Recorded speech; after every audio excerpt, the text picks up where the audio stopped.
আসসালামু আলাইকুম। সবাই কেমন আছেন? আশা করছি যে যেখানেই আছেন আল্লাহর রহমতে সবাই সুস্থ আছেন। আলহামদুলিল্লাহ আমরাও ভালো আছি। সকালের দিকে এখন আর আগের মতো ওরকম ঠান্ডাও লাগে না যে একটু করে শুয়ে থাকবো, সেটা আরও সুযোগ হয় না। এই তো চলে এসেছি সকালে নাস্তা বানানোর জন্য। প্রতি বছরের তুলনায় এই বছরে ঠান্ডাটা মনে হয় অনেক তাড়াতাড়ি চলে গেছে। এখন আর আগের মতো সকালের দিকে তেমন ঠান্ডাও লাগে না। দুপুরের দিকে বাসা থেকে বের হলে মনে হয় একেবারে গরম পড়ে গিয়েছে, এতটা পরিমাণে গরম লাগে।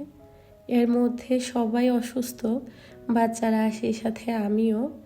এ ধরনের আবহাওয়া হলে কিন্তু শরীরেও এত একটা ভালো লাগে না, সাথে প্রচণ্ড মাথা ব্যথা, সব মিলিয়ে খুবই একটা খারাপ অবস্থার মধ্যে দিয়ে যাচ্ছি। তবু আশা রাখছি ইনশাল্লাহ খুব তাড়াতাড়ি সুস্থ হয়ে যাব। এই গরম পড়ছে, এই আবার একটু হালকা ঠান্ডা, এই সিজনটাতে কিন্তু কম বেশি সবাই অনেক বেশি অসুস্থ থাকে। ঠান্ডা, কাশি, জ্বর, এই তো এগুলো খুব ঠান্ডা ছিল বেশ অনেক দিন যাবৎ। এত পরিমাণে খারাপ অবস্থা ছিল। আগের ভয়েস দেওয়া কিছু ভিডিও ছিল যেগুলো এতদিন আপনাদের সঙ্গে শেয়ার করেছি। আজকে অনেক দিন পর আপনাদের সঙ্গে কথা বলছি। জানি না আজকের ভিডিওটা আপনাদের কাছে কেমন লাগছে। যদি ভিডিওটা দেখে ভালো লাগে তো প্লিজ ভিডিও শুরুতে একটা লাইক দিয়ে ভিডিওটা কন্টিনিউ করবেন।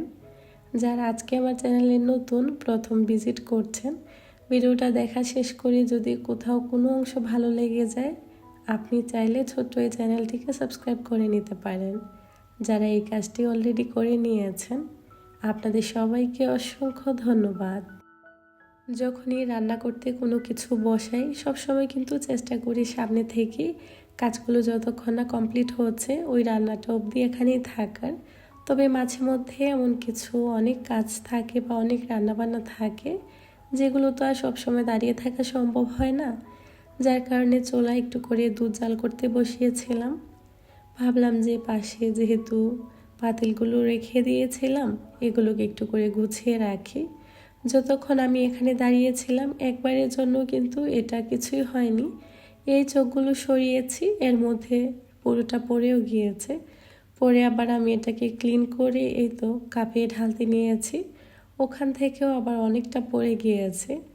যেদিন আমার এই অবস্থা হয় ওই দিন মনে হয় পুরো দিনটাই আসলে এলোমেলো কাটে। হয় না যে দিনের শুরুটা যদি ভালোভাবে কাটে সারাদিন মনে হয় একটা অন্যরকম ভালো লাগা কাজ করে।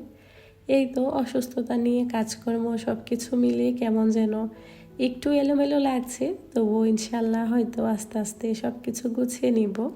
দেখতে দেখতে তো প্রায় আলহামদুলিল্লাহ রমজান মাস চলে এসেছে। রোজা উপলক্ষে যে কোনো কাজকর্ম হোক বা কোনো কেনাকাটা, এগুলো মনে হয় এক একটা আবেগ, এত বেশি ভালো লাগে। সব কাজ একটু একটু করে গুছিয়ে রাখছি যাতে সামনের দিনগুলো একটু কিছুটা সহজ হয়। তবে আমরা যারা গৃহিণীরা আছি তাদের তো সারাদিনের সেই ব্যস্ততা, কাজকর্ম রেগুলার রুটিনই থাকবে। তারপরও একটু ঘর বাড়ি ভালো করে পরিষ্কার পরিপাটি করে গুছিয়ে নিলে মনটাও ভালো লাগবে। আর পরিষ্কার পরিচ্ছন্ন থাকলে মনের মধ্যেও কিন্তু একটা অন্যরকম প্রশান্তি কাজ করে। রোজা উপলক্ষে সবার বাসায় মনে হয় কম বেশি ক্লিনিংয়ের তোড়জোড় পড়ে গিয়েছে। আমিও তার ব্যতিক্রম না, তবে আমার হয় কি প্রতিদিন যে কোনো সময় থেকে আমি কিছুটা সময় রাখি বাসা বাড়িতে একটু পরিষ্কার পরিপাটি করে রাখতে। এই সময়টা দিলে হয় কি সব সময় যে একটা পরিপাটি গুছানো থাকে ওটা থাকে, তবে ওই যে মাস শেষে একটু সময় নিয়ে একেবারে পুরো দমে কাজ করতে হয় ওটা করতে হয় না ঠিকই। তবে আমি রেগুলার একটু চেষ্টা করি কোনো না কোনো দিনের যে কোনো সময় ঘর বাড়িগুলোকে গুছানোর জন্য কিছুটা সময় যাতে আমি হাতে রাখতে পারি, যার কারণে যে কোনো সময় আমার ওভাবে কোনো ডিপ ক্লিনিংয়ের প্রয়োজন হয় না। এই তো ঘর বাড়ি একটু মোছা আর ফার্নিচারগুলোকে একটু টুকটাক ক্লিন করা, এইসব কাজকর্মই থাকে। তাছাড়া আপনারা অনেকেই দেখেন যে আমার রান্নাঘরটা খুবই ছোট, আর ওভাবে আসলে ওটাকে ডিপ ক্লিনিং করব, ওটার জন্য চিন্তা করছি যে আরও কিছুদিন পর একেবারে গুছিয়ে নিব, সে সাথে একটু অন্যরকম করে সাজাবো সেই চিন্তা আছে। আসলে রোজার মধ্যে কিন্তু বেশ অনেকটা সময় এখানে দিতে হবে রান্না বান্না করার জন্য। তো আমি চিন্তা করেছি একটু নিজের মতো করে গুছিয়ে রাখবো। আর বেশ অনেক দিন যাবত না সেমভাবে গুছিয়ে রাখছি, হয়তো বা দেখতেও ভালো লাগবে না, যার কারণে এই তো জিনিসপত্র একটু এদিক সেদিক করে গুছিয়ে নিব আর কি। এখানে আমি ড্রেসিং টেবিলের উপরে যা যা থাকে ওগুলোকে একটু মুছে নিয়েছি। এখানে তো সব সময় কম বেশি জানলা অফ থাকে, ওভাবে কখনই খোলা হয় না। তারপরও এগুলোতে এত পরিমাণে ময়লা এসে জমে যে কি বলবো, মানে হাত দিয়ে ধরা যায় না। একদিন বা 2 দিন পর পরই এগুলোকে মুছে ক্লিন করতে হয়। তো যাই হোক, এই কাজগুলো গুছিয়ে আমি রান্না বান্না করতে চলে যাব। এই ধরনের ছোটোখাটো কাজ গোছাতে গোছাতে কখন যে রান্নার সময় হয়ে গিয়েছে, এই কাজগুলো গুছিয়ে তাড়াহুড়া করে গিয়ে আবার রান্নাও বসাবো। সব সময় একই কাজ করতে কেন যেন একদমই ভালো লাগে না, কার ক্ষেত্রে কীরকম হয় আমি জানি না, তবে আমার কেন যেন না সব সময় একইভাবে একই কাজ গুছাতে ভালো লাগে না। মাঝে মধ্যে একটা জিনিস গুছিয়ে রাখলে অন্য জিনিসটা আরেকদিন গুছাই, বা একটা জিনিস এদিক থেকে ওদিক করে গুছিয়ে রাখি। এই তো সারাদিন এগুলো মিলিয়ে আসলে ব্যস্ততায় সময় কেটে যায়। তারপরে চেষ্টা করি, তবে পুরোটা সময় যে আমি ঘর গুছানোর মধ্যে সময় দিই তা কিন্তু না। এর পাশাপাশি তো আরও অন্যান্য অনেক কাজই থাকে। এর মধ্যে দুপুরে রান্নার সময় হয়ে গিয়েছিল। আজকে ভাবছি একটু কাচ্চি রান্না করব। বেশ অনেক দিন যাবৎ জুনায়েদ মুজাহিদ বলছিল বাহিরে খাবার খাওয়ার জন্য।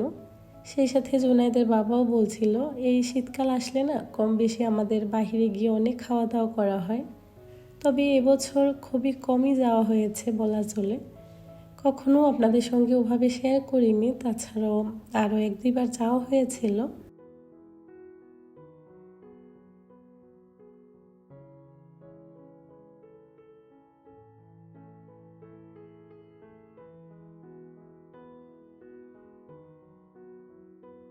আজকে বাসায় একটু করে কাচ্চি রান্না করে নিচ্ছি, বাহিরে গিয়ে খাওয়া যাবে। আর সবাই মিলে একসাথে বাহিরে এভাবে খেতে খুব ভালো লাগে।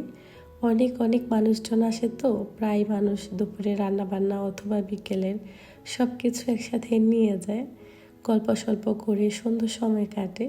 তো বেশ অনেক দিনের জুনায়েদের বেশ ইচ্ছা ছিল, অনেক দিন যাবতই বলছিল। তো যার কারণে এখানে আমি ঝটপট বিরিয়ানি বসিয়ে দিচ্ছি। এই কাজগুলোর ফাঁকে কিন্তু আমি এই কাজটা গুছিয়ে নিয়েছি। এর মাঝখানে যে আসলে আপনাদের সঙ্গে শেয়ার করব ওরকম আর ইচ্ছা জাগেনি, যার কারণে প্রথম থেকে আর দেখাতেও পারিনি। পরে মনে হলো একটু করে ভিডিও ক্লিপ নিয়ে রাখি, পরে কোনো সময় আপনাদের সঙ্গে শেয়ার করতে পারবো। তো এখানে আমি এটাকে দমে দেওয়ার জন্য সব কিছু দিয়ে জাস্ট এখন ডেকে দমে বসিয়ে দিব। এটা যতক্ষণে হতে থাকবে আমি ততক্ষণে ফ্রেশ হয়ে বাচ্চাদেরকে রেডি টেডি করিয়ে দিব। সেই সাথে সবাই যখন জোহরের নামাজ পড়ে আসবে তারপরেই বাসা থেকে বের হব আর কি। আর এটা হতেও কিন্তু বেশ অনেকটা সময় লাগবে।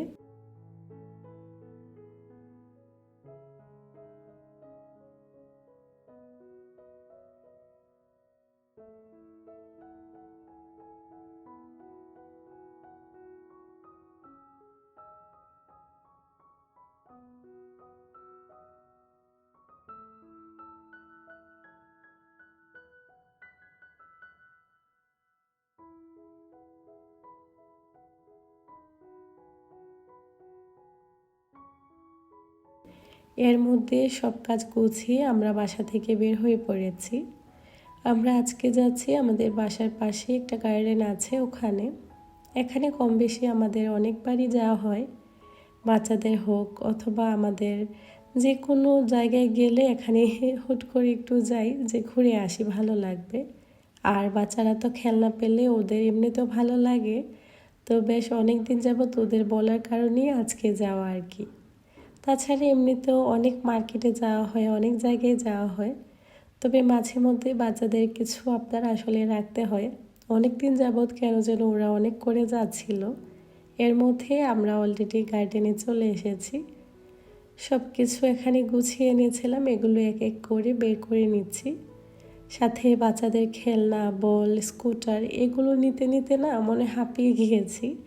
সব কিছু গুছগাছ করে এই তো এসে একটু বসলাম। আর বাহিরে এত পরিমাণে বাতাস ছিল, আর অনেক মানুষও ছিল, অনেক বাচ্চারা খেলা করছিল, চারপাশে অনেকটা পরিমাণে বাতাস ছিল আর খুবই ঠান্ডা ঠান্ডাও আবহাওয়া ছিল, ভালো লেগেছে। এখানে খাবার দাবারের জন্য সব কিছু গুছিয়ে নিলাম। আর আমাদের খাবার দাবার সব কিছু গুছকাজ করে দিচ্ছে হচ্ছে জুনায়েদের বাবা। সবসময় আমি যখনই বাইরে বের হই এই দায়িত্বটা ওর উপরেই থাকে। মাশাআল্লাহ, ও খুব সুন্দর করে এগুলো অর্গানাইজ করতে পারে। এখানে সবাই বসেছিল, সবাইকে যে যার মতো খাবার দিয়ে দিয়েছি। আর আজকের কাচ্চিটা অনেক বেশি মজা হয়েছিল। আমি এখানে বিফ কাচ্চি বানিয়েছিলাম, তবে পোলাওয়ের চাল দিয়েছি। বিরিয়ানির চাল দিলে হয়তো বা খেতে আরও ভালো হতো, তবে ইচ্ছে আছে কোনো একবার ট্রাই করব। এভাবে খোলা আকাশের নিচে বসে খাবার খেতে যে কি একটা প্রশান্তি লাগছে, সেই সাথে পরিবারের সবাই মিলে একটা পিকনিকও হয়ে গিয়েছে।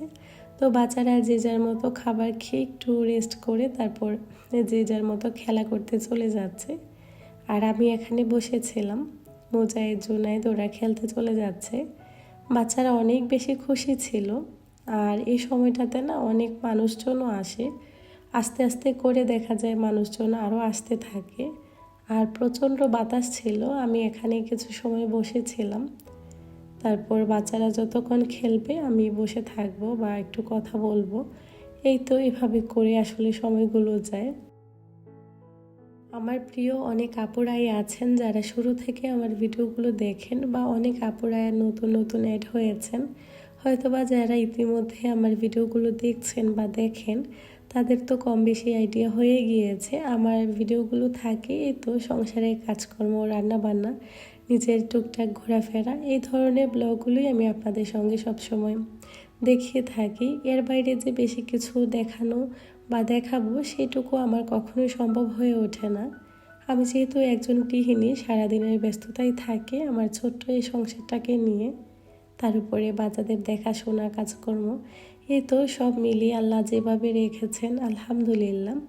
তো এর বাইরে ছোটোখাটো অনেক কাজকর্ম আছে যেগুলো দেখাশোনা করি। আমি যখনই বাইরে যাই না কেন প্রায় অনেক সময় থাকে আমি ফোন নিয়ে যাই না, একেবারে আমি এসব থেকে দূরে থাকি। তো মাঝে মধ্যে জুনায়েদের বাবা বলবে যে চলো ঘুরে আসি কোথাও একটা গেলে, ও সবসময় বলবে ও আমার পিকচার উঠিয়ে দেবে। আমি এটা কেন যেন একদমই পছন্দ করি না। আমার ফোনের পুরো গ্যালারিতে বাচ্চাদের ছবি, তাছাড়া আমার যে একটা ছবি আছে তা কিন্তু না, সব বাচ্চাদের, জুনায়েদের ভাইয়ের, এই তো ওদেরই ছবি থাকে। আমার মনে হয় মায়েদের ফোনের গ্যালারি সবসময় এরকমই হয়।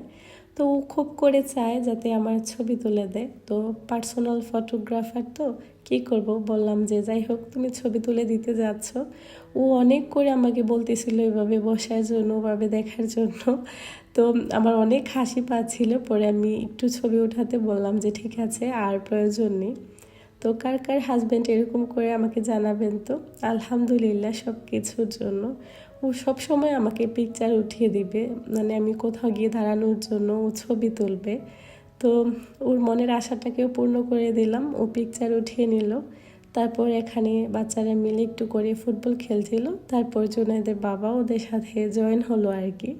তো দেখতে মাশাআল্লাহ ভালো লাগছিল। আপনারা সবাই আমার বাচ্চাদের জন্য দোয়া করবেন, আমাদের জন্য দোয়া করবেন। এই তো বাচ্চারা কিছু সময় এখানে খেলা করেছে, প্রচুর বাতাস ছিল, এর মধ্যে বাসায় চলে এসেছি। আসার পথে একটু করে পপকর্ন, বেশ কিছু শিক কাবাব, সেই সাথে একটা স্মুদিও নিয়েছি। এটা না নর্মালি আমরা যেরকম খাই স্মুদি ওরকম থেকে কিছুটা ডিফারেন্ট ছিল।